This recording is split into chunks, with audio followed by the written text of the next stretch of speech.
dalam channel Lumban Raja Akuntansi. Baiklah, kita akan melanjutkan pembelajaran kita dari video sebelumnya, yaitu mengenai buku besar pembantu Subsidiary Ledger. Apa yang dimaksud dengan buku besar pembantu? Buku besar pembantu merupakan buku besar yang digunakan untuk memperinci buku besar utama. Di video pembelajaran selanjutnya, kita telah memposting jurnal khusus ke buku besar utama. Salah satu kelebihan posting jurnal khusus kemarin, postingnya dilakukan setiap tanggal akhir bulan. Tetapi ternyata untuk perusahaan dagang yang memiliki debitur maupun kreditur yang jumlahnya banyak, menjadi ada kesulitan untuk memperinci secara lebih lengkap jumlah utang ataupun piutang kepada kreditur dan debitur tertentu. Maka perusahaan dagang seperti ini sangat membutuhkan buku besar pembantu. Ada dua macam buku besar pembantu yang akan kita pelajari. Yang pertama, buku besar pembantu piutang dagang, atau sering disingkat dengan buku piutang. Maka kalau dikatakan buku piutang, sama saja dengan buku besar pembantu piutang dagang. Yang kedua, buku besar pembantu utang dagang sering disingkat dengan buku utang. Kalau buku besar pembantu piutang dagang itu digunakan untuk memperinci piutang dagang perusahaan berdasarkan nama-nama debitur. Arti nama-nama debitur adalah nama-nama toko atau orang yang membeli ke toko kita secara kredit. Maka mereka yang membeli secara kredit bagi kita menjadi debitur. Kebalikannya, kalau dikatakan buku utang, itu untuk memperinci toko atau nama-nama orang tempat kita membeli secara kredit. Maka toko atau nama-nama orang tempat kita membeli secara kredit disebut sebagai kreditur. Selanjutnya, kita akan membahas manfaat menggunakan buku besar pembantu.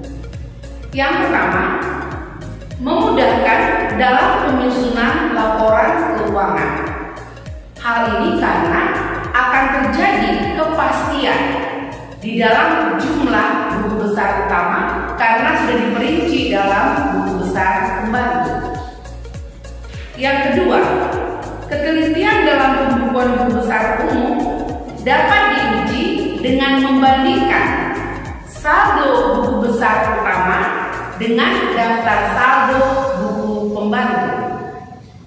Yang ketiga, memungkinkan dilakukannya pembagian tugas. Yang keempat, mudah mengetahui piutang dagang berdasarkan nama-nama debitur dan mudah mengetahui utang dagang berdasarkan nama-nama krediturnya.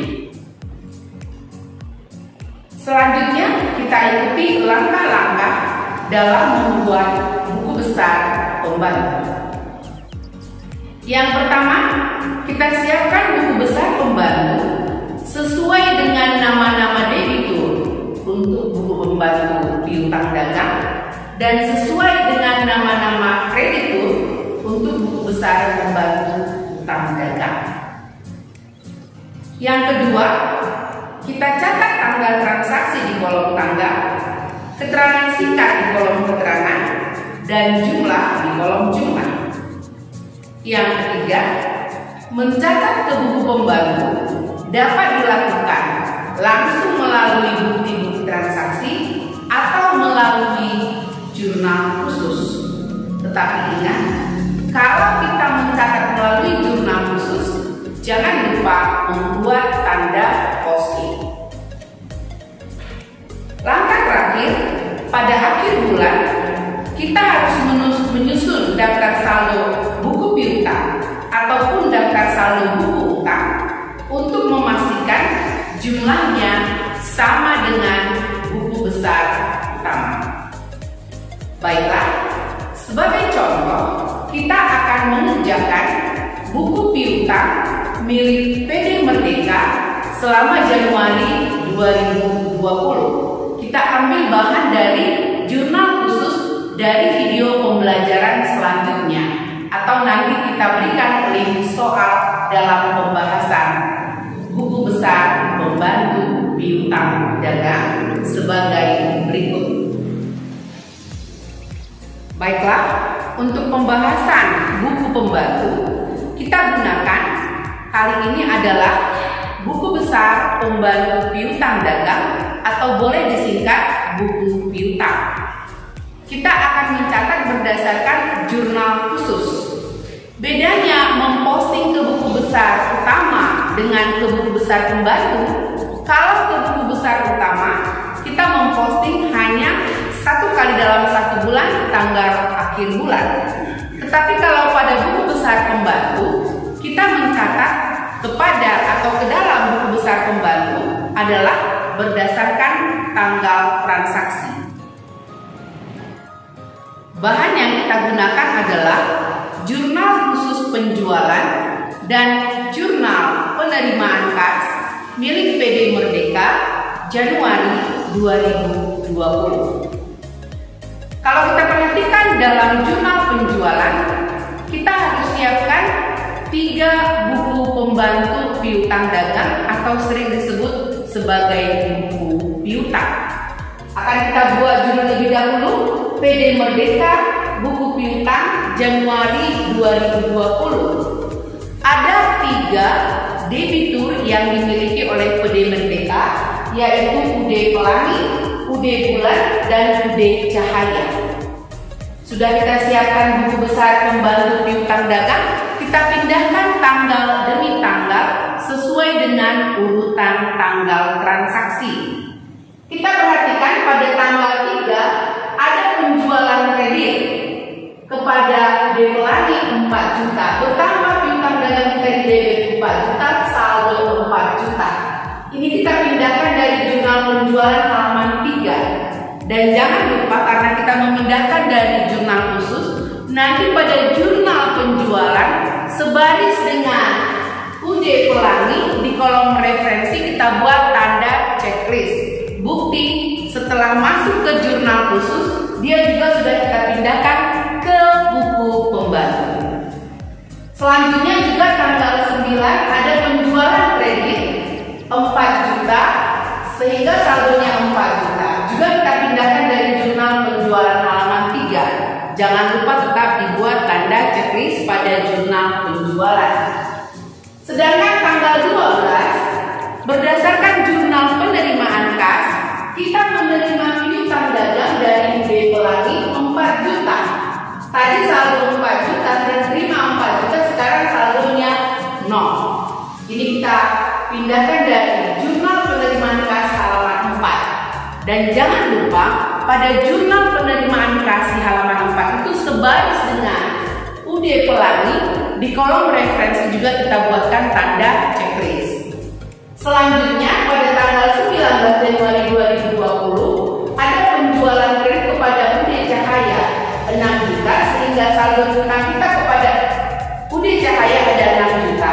Ini juga kita pindahkan dari jurnal penjualan halaman 3. Beginilah mengisi buku besar pembantu piutang dagang atau buku piutang. Kita lanjutkan langkah yang keempat. Pada langkah yang keempat, katanya pada akhir bulan kita harus susun daftar saldo buku piutang. Ini dilakukan pada akhir bulan 31 Januari 2020. Kita kumpulkan semua saldo-saldo dari buku pembantu. Jadi PD Merdeka daftar saldo buku piutang 31 Januari 2020 ada 3 nama debitur kita ulangi, saldonya 0. Sedangkan kepada UD bulan ada saldo 4 juta. Dan kepada UD cahaya ada saldo 6 juta. Total saldo piutang kita berdasarkan daftar saldo piutang adalah 10 juta. Dan jangan lupa kita tetap harus posting piutang dagang ke buku besar utama piutang dagang yang jumlahnya harus sama. Kita posting ke buku besar utama piutang dagang 112. Pada akhir bulan dari jumlah penjualan, kita lihat jumlah penjualan ada total piutang dagang 14 juta. Maka saldo piutang dagang 14 juta. Tapi juga pada akhir bulan berdasarkan jurnal penerimaan kas, kita melihat piutang dagang di sisi kredit ada 4 juta. Maka kita pindahkan 4 juta. Maka saldonya menjadi 10 juta. Juga jangan lupa membuat tanda posting. Kita pastikan jumlah daftar saldo buku piutang sama dengan saldo akhir buku besar utama piutang dagang. Jadi ini menjadi alat untuk memeriksa kebenaran pemindah bukuan ke buku besar utama. Kalau sudah sama daftar saldo buku piutang dengan saldo akhir buku besar utama piutang dagang, maka pencatatan ke jurnal, ke buku pembantu, dan ke buku besar utama sudah benar.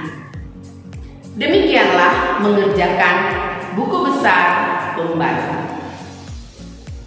Baiklah, semoga pembelajaran kali ini mudah dimengerti. Jangan lupa like, share, dan berikan komentar yang bermutu dan membangun untuk konten pembelajaran ini. Dan bagi Anda yang belum mensubscribe, silahkan di-subscribe. Sampai jumpa.